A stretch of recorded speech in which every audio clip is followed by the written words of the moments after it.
Hi, everyone. We're super happy to have you back with us as we're discussing The Ruthless Elimination of Hurry by Mark Comer.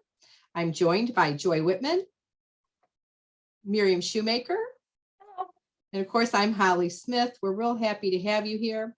This is our 5th week, so if you're just tuning in now, you'll want to go back and view our previous discussions. We're just walking through the book, The Ruthless Elimination of Hurry by John Mark Comer. It's a wonderful book. It's especially wonderful if you apply what he says. So we're going to jump in today. We're on the chapter, Something is Deeply Wrong. So if you're reading along with us, that's where we're at. I'll put a link for the book down below this video. Also, if you are viewing us on YouTube, you can join us weekly at Today's Abundant Living with Holly Smith, and that's on MeWe.com. So let's jump in. Ladies, do you have any particular thoughts as we enter into this chapter? I like how he talks about on page 46, he says, and it's not just spiritual writers from a century ago who are claiming our life speed is out of control and dangerous. More and more experts are weighing in. Psychologists and mental health professionals are now talking about an epidemic of the modern world, hurry sickness, as in they label it a disease. Yeah, that kind of struck me as quite interesting because you don't think of it as being a disease specifically, but when your mind is only wrapped around that, and it encompasses all of you, yeah, I can see how. I mean, his definitions of it is a behavior pattern characterized by continually rushing and anxiousness. Well, there's a lot of mental issues with anxiety, and I can see where that all ties in. Yes. Agreed. And with what I do, I'm seeing it manifest a lot physically. I mean, I predominantly, I focus largely on nutrition, but it's also a wellness lifestyle. And I'm seeing a lot more anxiety. And I'm also seeing a lot more anxiety manifest itself physically. I'm doing a lot of work with adrenal support. People have high cortisol levels just from this lifestyle. And I think because everyone around us is doing it, it seems normal. Mm-hmm. Right. And almost a shameful thing if you're not being busy and productive every moment. Yes, absolutely. Yeah. It's definitely a cultural. Yeah. I always say with the conscious eating, the eating program I do, it's very countercultural. This is also very countercultural to step out of this chaos and craziness. And it really is. It's like we talked about in previous weeks. When you ask someone how they're doing, they tend to say, "Oh, great, but busy." And, and it is almost like you say, Miriam, almost a shameful thing to say I kicked back and I read in my hammock last week. Well, yeah. And I actually have sometimes, well, frequently, not sometimes, but I get this little weirdness in me when people say, "So what did you do this week?" And I think back and I'm like, not much, but it's okay. It's weird to think that it's okay because I feel like they're expecting you to say, "Oh, I did this and I did this and I did this." And when you don't, you're like, "Hey, was there something wrong? Am I like boring?" Right. Yeah. Right. It's true. It's definitely a cultural thing. He talks about it in the book as a sense of time urgency, never having enough time. And yeah. I hear that from people all the time. Yeah, that's such a common, there's not enough time, not enough hours in the day, and I forget where it was that he actually said that, but because the question was, or maybe we talked about it the last time, the question was, well, if you had an extra hour in the day, what would you do with it? Right. Probably the same thing I'm doing now, just right. Fill it up. Right. I giggled at the, his, how do you know if you have this up and coming disease, and these 3 little points that he, moving from one checkout line to the other because it looks shorter or faster, or counting the cars in front of you and either getting in the lane that has the least or going the fastest.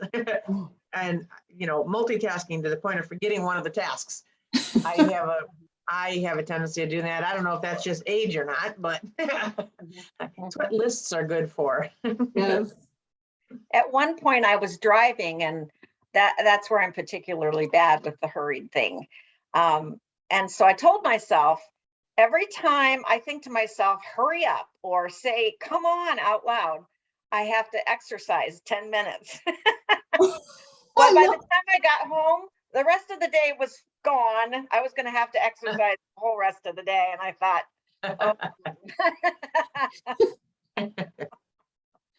Oh, I sometimes love it's it. not a punishment. It's a Yeah. good thing, but Right. But it really brings awareness. yeah, Yeah, It really does bring awareness. yeah. I just, as you know, I just took a week.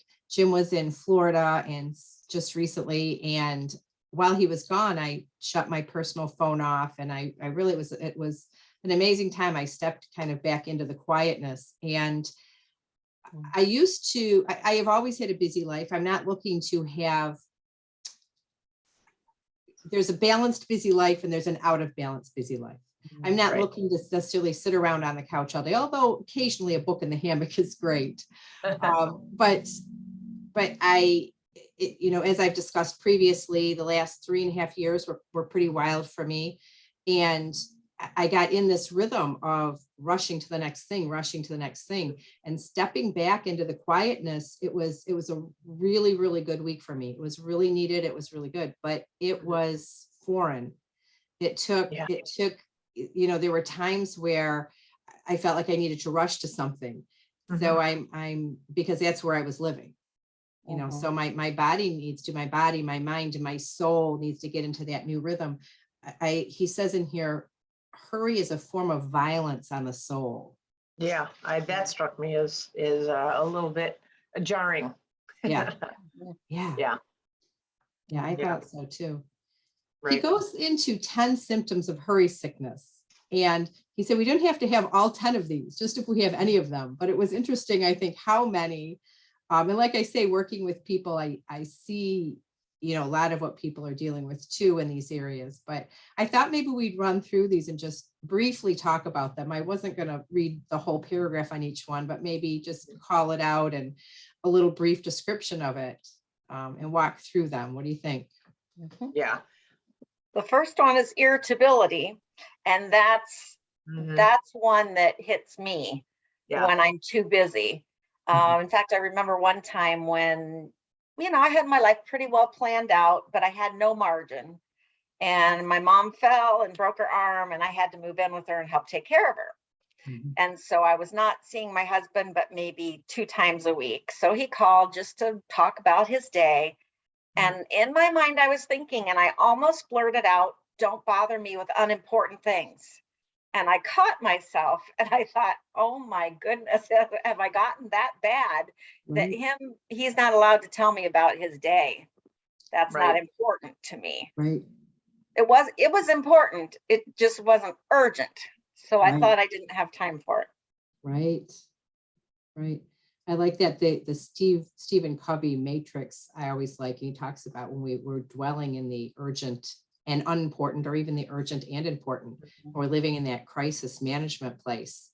A lot of not urgent but important things can get set aside. And top on that list can be relational.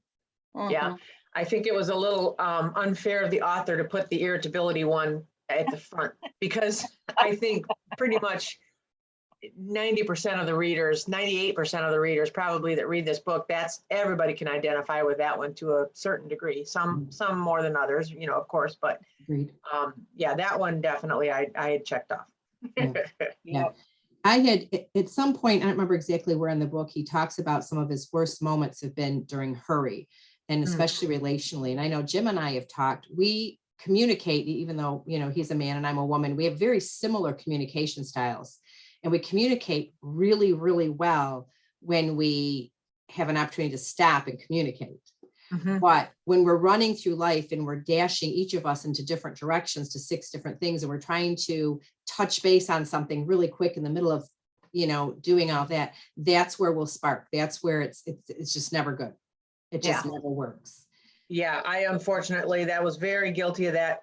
Even when Andriana was little, and I'm in the middle of doing something, and I'm still this way, and I work every day at trying to be better at it. But if I'm working on something and I'm focusing on something, don't talk to me in general. I mean, don't, and that was one of my parent fails when Andriana was little, because I would just tell her, I'm busy right now. I can't, I just, let me finish this. And so, live and learn, but it's definitely something I know I'm aware of. And that's, of course, one of the first things to allowing yourself to try not to be that way, Right. is being aware of it, of course. Absolutely. So, that's a good thing. Yeah.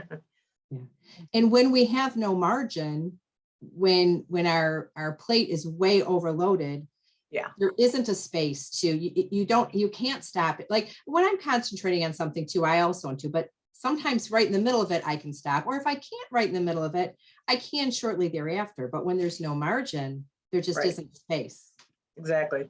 There just isn't space for that. And so we get irritable. Right. And I think the next one, hypersensitivity, kind of follows on that, the same heels. It's very similar. Yeah. So we get offended more easily, we get hurt more easily, there's more misunderstandings, emotions tend to ride up closer to the surface. Right. Right. The third one was restlessness. When you actually do try to slow down and rest, you can't relax. Mhm. I see that a lot with people.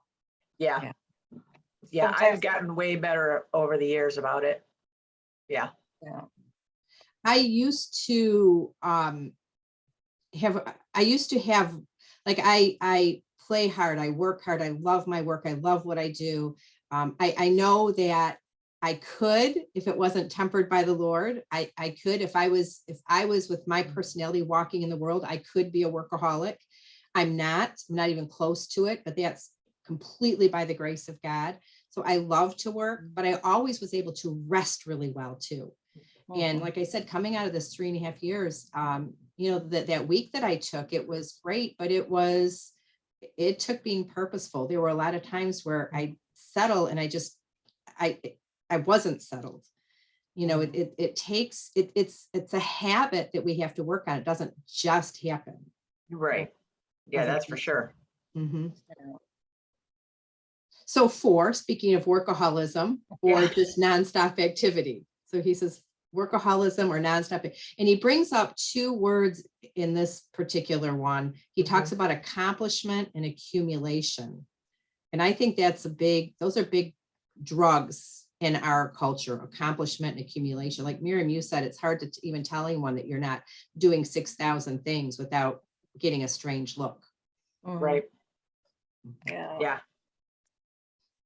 I spoke with someone, it was maybe within the last year, who told me that she felt if she wasn't accomplishing something every day, she really wasn't earning her place here. Oh, wow. That can be pretty powerful. Yeah. Yeah. How about emotional numbness? That's number 5. Either not being able to empathize with others or just not being able to feel your own emotions. I think that's one, myself personally, couldn't really relate to that one, because I never really, I always try to be empathetic, and I don't usually have too much of a problem with, with that. So I don't think the busyness in my life overtakes that. So I think that's a harder one. Somebody really has to be really busy and, to have that taken away. I was thinking that maybe that's something that comes further down the road in the hurry sickness, that when you've lived that way so long, you begin to cut off your emotions and everyone else's. That's true. I could see that. I can tell you that I experienced this last February-ish of 2001. And it was, things had been long pressing with my mom. They had gotten really completely unsustainable. Hindsight is 2020, right? So really mom had passed beyond being able to be independent. I spoke, a lot of times she couldn't get up to get to the bathroom. Really, I was trying to get her to move in with us. She was living separately, but not capable really. And it was nonstop. It was crazy. And my emotions flatlined. They literally flatlined. I remember moving past that, and I had wanted new tires on my car. But mine were okay, but they made this wobbly noise. So when we finally got them, I was really excited. I remember standing there and I couldn't drum up any emotion. I remember telling Jim, I really am excited. This is me excited right now. I really honestly flatlined out. I was getting very, very little sleep, and that had gone on for a long time. And I knew I couldn't sustain what I was doing, but I didn't know what else to do. It's a byproduct of exhaustion. It was. It was, and I was completely flatlined out. I kind of noticed when I started laughing again and having fun again and enjoying again. But yeah, I did. But I think a lot of it was just sheer exhaustion. Sure. Yeah. But I think, Miriam, I think one of you said it's kind of on that outer edge when you've really, I knew I was out on the outer edge. Yeah, I could definitely see that would be something that would be a symptom down the road, once you've exhausted all your other. Yeah.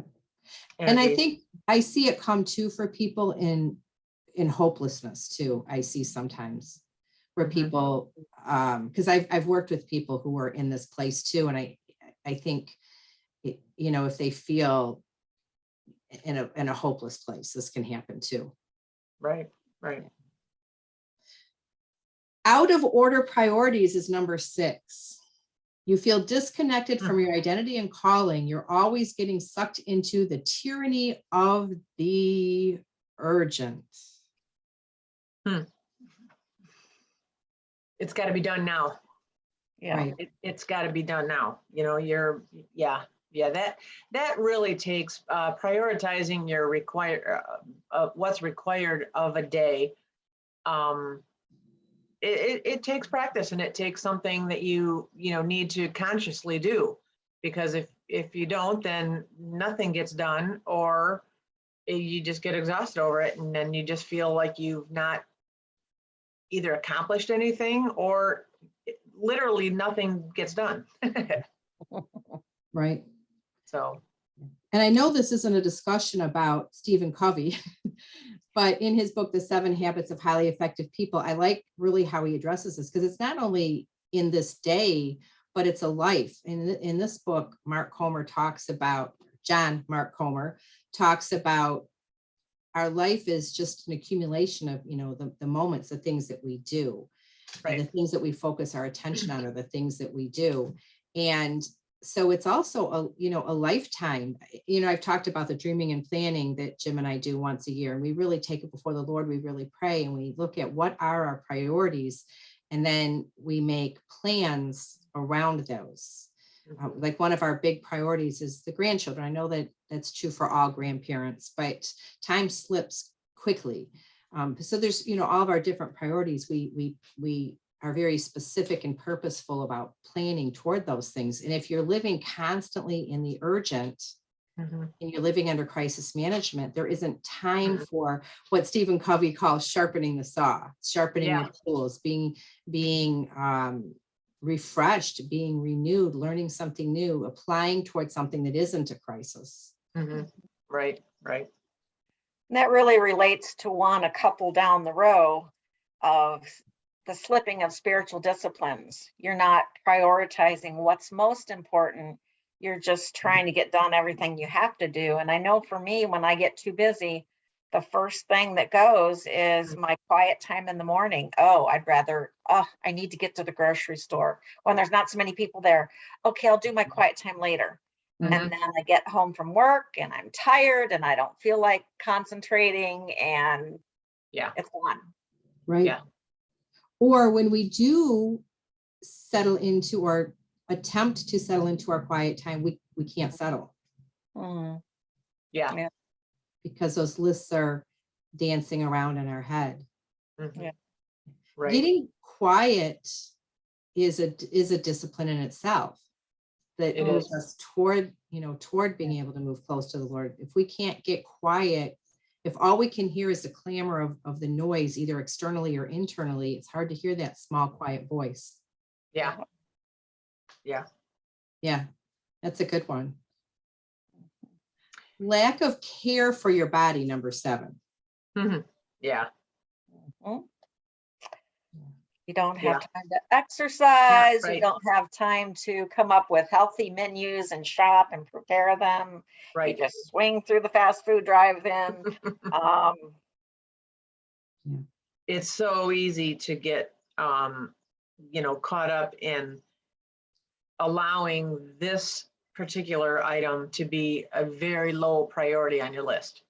I mean, a lot of that really does go by the wayside when you have everything else that you're making your priorities. Yeah. That's very typically down at the bottom. And that's where you try to get yourself an accountability or an exercise partner. I've Right. walked with Holly for a lot of years.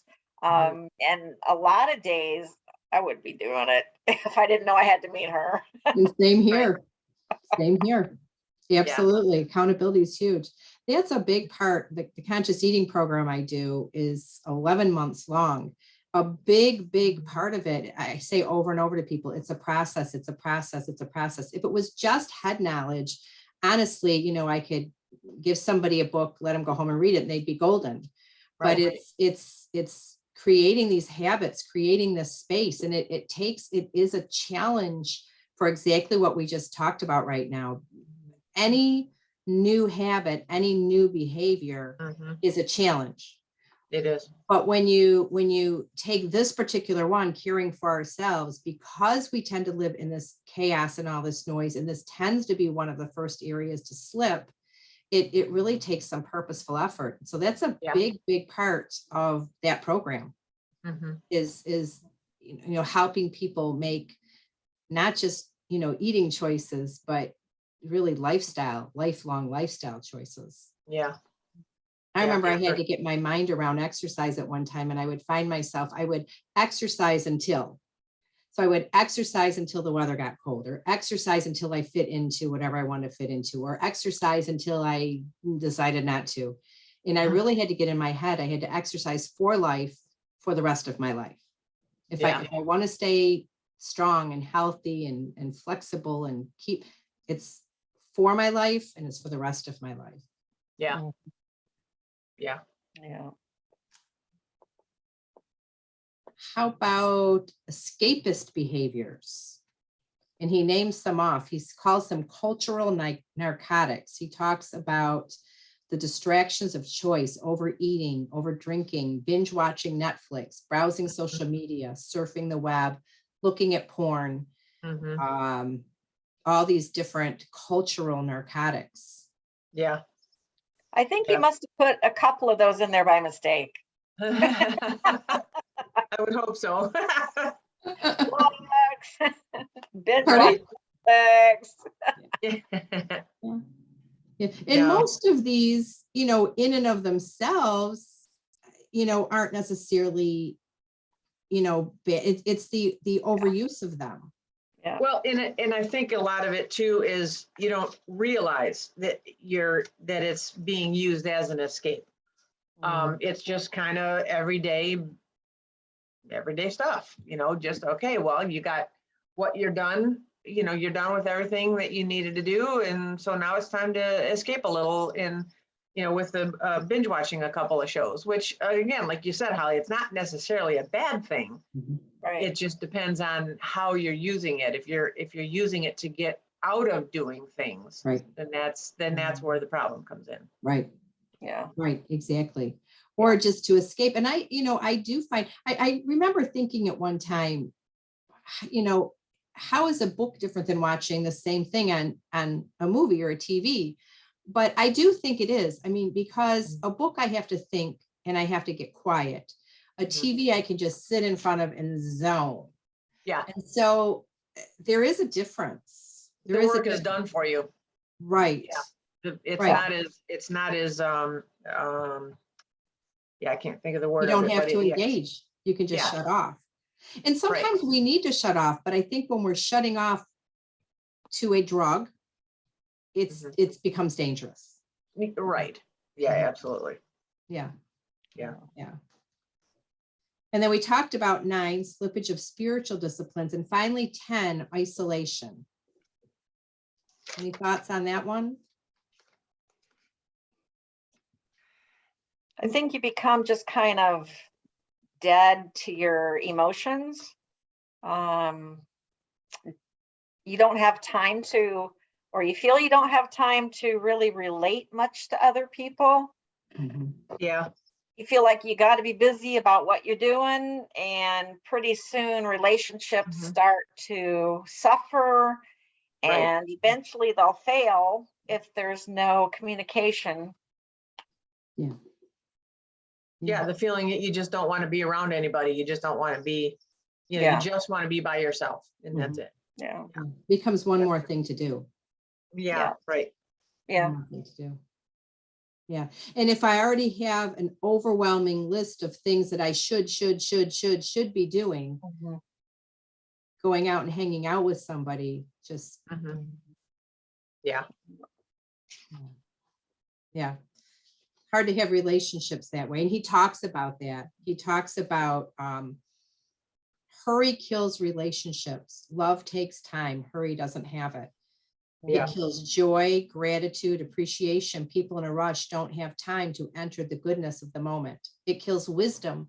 Wisdom is born in the quiet, the slow. Wisdom has its own pace. Hurry kills all that we hold dear: spirituality, health, marriage, family, thoughtful work, creativity, generosity, name your value. Hurry is a psychopathic predator loose in our society. Sociopathic. Sociopathic. Yeah, it's a little different. Yes. But the same idea. I mean, it just really does. There's a lot of times where, you really want to make time for yourself and other people. And then next thing you know, it's 4 months down the road and you still haven't called that friend. Right. And so it's very real. Right. Very real. Yeah, agreed. And I don't remember if it's in this chapter, but he talks about a trajectory, once we get on a path. And it's really hard to reel it back in unless we're intentional.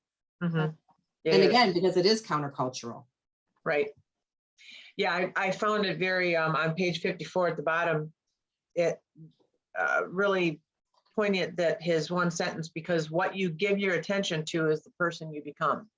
Yes. And that's a little scary, if you really think about it. And, a sentence like that will really make you think about, what your priorities are. Absolutely. Yeah. Right. Absolutely. Agreed. Yeah, I really had that one marked too. He says, put another way, the mind is the portal to the soul, and what you fill your mind with will shape the trajectory of your character. In the end, your life is no more than the sum of what you gave your attention to. Yeah, and that really does feed into the whole, the scripture that talks about, hanging out with the right people, and really watching and paying attention to what you're going to allow into your life. That really has a lot to that speaks a lot to that same idea. It does. It does. Right then we become what we give our attention to, for better or worse. So that really does. That's why I keep trying to harp on, Andriana, to make sure that even if she's 18 now, so I don't have a whole lot of control over it at all. But I can just keep reminding her, think about who you're hanging out with. Think about what they're doing. Is that something you want to continue being around? If it's only going to pull you down. Right. So. I have a saying, show me your friends, I'll show you who you are. Yeah. No, that's very true. Yeah. We need iron sharpens iron. We need that. Yeah. Not that we should cloister ourselves. We need to be, if we're going to share Jesus, we need to be, participating in the world and with people that maybe don't know the Lord. And but Right. there needs to be a Absolutely. core, there needs to be a foundation. You know, Jesus had those kind of those circles of friends, you know, you had the Mhm. close, the 3, and then the 12, Mhm. and then the multitudes. And I think we need to live similarly. Yeah, we can't live in a bubble, Right. by any means. And that's one of the things that I always made sure when she was little. I always wanted to make sure that she had, or didn't, that we as a family didn't necessarily, and me as a parent, didn't just keep her in this little bubble of just our friends, like from church and everything. She needed other friends, and because she needed to learn how to Mhm. be the light in those other Right. larger circle of friends. Right. But we have to have that small group that's helping to fan that light. Yes, exactly. Right. Absolutely. Yep. Yeah. Yeah. He says, Sure. cue the haunting line from Jesus of Nazareth. What good is it for someone Mhm. to gain the whole world yet forfeit their soul? Or Mhm. Toby Mac. Perhaps Yeah. one of my favorite songs. Yeah, it is. Absolutely. But it's Yeah. true. Yeah. Right. Yeah. There's a couple of lines at the end of the chapter that says, there is a danger that upon your deathbed, you will look back and realize you wasted your one chance at living. Mhm. Instead of spending your life pursuing something genuinely valuable, you squandered it because you allowed yourself to be distracted by the various baubles life has to offer. Mhm. Yeah. True. And I think in our culture, there's different reasons that, lots of missionaries are sent here. And there's different reasons, that places are a mission field. And I think those shiny baubles are one of the big reasons here. I think I've mentioned that before. I mean, there's so much to distract us. Yeah. And we have so much that it's easy sometimes to think that we can make it on our own. Mhm. Mhm. Yeah. For sure. Yeah. Yep. Yeah. Those shiny baubles. Yeah. Yep. Well, do we have anything else for this chapter? No. All right, we'll wrap up next week. We're going to look at the solution. So that's fun. We've spent 5 weeks now kind of dissecting and talking about, what it all looks like, but now the solution. He says the solution, hint, the solution isn't more time. So we'll jump in next week. We'll start looking at the solution. If you're watching us on YouTube, go ahead and subscribe. Click that bell so that you get notifications. And if you're watching us on MeWe, make sure to be here next Friday at noon to join in the discussion. And we'll see you later. Bye. Be blessed and Bye. be well. Mhm.